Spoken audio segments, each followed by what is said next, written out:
प्रेरितों के काम अध्याय 4। महासभा के सामने पतरस और यूहन्ना।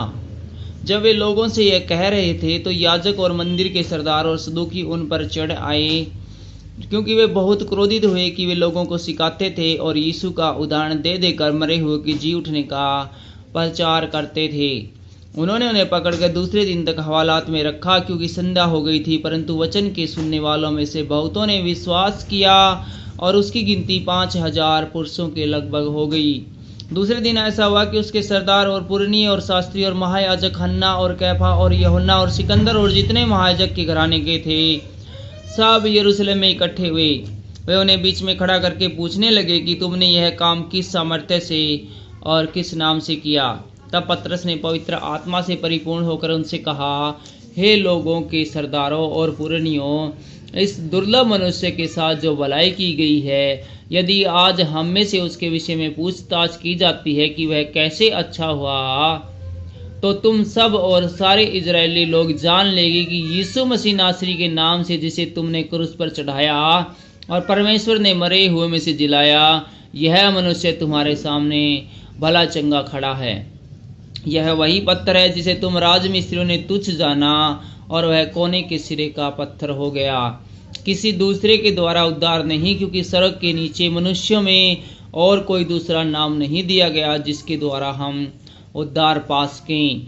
जब उन्होंने पतरस और यूहन्ना का साहस देखा और यह जाना कि ये अनपढ़ और साधारण मनुष्य है तो आश्चर्य किया। फिर उनको पहचाना कि ये यीशु के साथ रहे हैं। उस मनुष्य को जो अच्छा हुआ था उनके साथ खड़े देखकर वे विरोध में कुछ न कह सके, परंतु उन्हें सभा के बाहर जाने की आज्ञा देकर वे आपस में विचार करने लगे, हम इन मनुष्य के साथ क्या करें, क्योंकि यरूशलेम के सब रहने वालों पर प्रकट है कि इनके द्वारा एक प्रसिद्ध चिन्ह दिखाया गया है और हम इनका इनकार नहीं कर सकते। परंतु इसलिए कि यह बात लोगों में और अधिक फैल न जाए, हम उन्हें धमकाएं कि वे इस नाम से फिर किसी मनुष्य से बात न करें। तब उन्हें बुलाया और चेतावनी देकर यह कहा, यीशु के नाम से कुछ भी न बोलना और न सिखाना। परंतु पतरस और यूहन्ना ने उनको उत्तर दिया, तुम ही न्याय करो। क्या यह परमेश्वर के निकट भला है कि हम परमेश्वर की बात से बढ़कर तुम्हारी बात माने? क्योंकि यह तो हमसे नहीं हो सकता कि जो हमने देखा और सुना है वह न कहे। तब उन्होंने उनको और धमका कर छोड़ दिया, क्योंकि लोगों के कारण उन्हें दंड देने का कोई दांव नहीं मिला, इसलिए कि जो घटना हुई थी उसके कारण सब लोग परमेश्वर की बड़ाई करते थे। वह मनुष्य जिस पर यह चंगा करने का चिन्ह दिखाया गया था 40 वर्ष से अधिक आयु का था। विश्वासियों की प्रार्थना। वे छूटकर अपने साथियों के पास आए और जो कुछ प्रधान याजकों और पुरनियों ने उससे कहा था उनको सुना। यह सुनकर उन्होंने एक चित्त होकर ऊंचे शब्द से परमेश्वर से कहा, हे स्वामी, तू वही है जिसने स्वर्ग और पृथ्वी और समुद्र और जो कुछ उसमें है बनाया।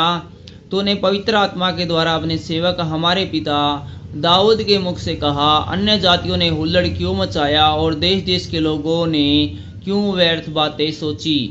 प्रभु और उसके मसीह के विरोध में पृथ्वी के राजा खड़े हुए और हाकिम एक साथ इकट्ठे हो गए, क्योंकि सचमुच तेरे सेवक यीशु के विरोध में, जिसका तूने अभिषेक किया, हेरोदेस और पुन्तियुस पिलातुस भी अन्य जातियों और इजरायलियों के साथ इस नगर में इकट्ठे हुए, कि जो कुछ पहले से तेरी सामर्थ्य और मत्ती से ठहराया गया था वही करे।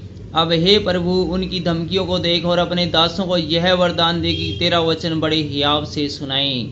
चंगा करने के लिए तू अपना हाथ बढ़ा कि चिन्ह और अद्भुत काम तेरे पवित्र सेवक यीशु मसीह के नाम से किए जाएं। जब वे प्रार्थना कर चुके तो वह स्थान जहाँ वे इकट्ठे थे हिल गया और वे सब पवित्र आत्मा से परिपूर्ण हो गए और परमेश्वर का वचन हियाव से सुनते रहे।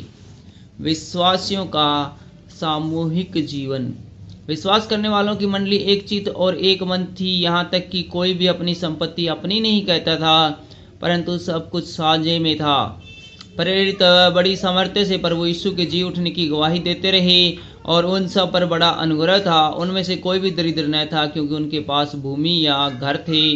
वे उनको बेच बेच कर बिकी हुई वस्तुओं का दाम लाते और उसे प्रेरितों के पांव पर रख देते थे और जैसी जिसे आवश्यकता होती थी उसके अनुसार हर एक को बांट दिया करते थे। यूसुफ नाम साइप्रस का एक लेवी था जिसका नाम प्रेरितों ने बरनबास अर्थात शांति का पुत्र रखा था। उसकी कुछ भूमि थी जिसे उसने बेचा और दाम के रुपए लाकर प्रेरितों के पांव पर रख दिए।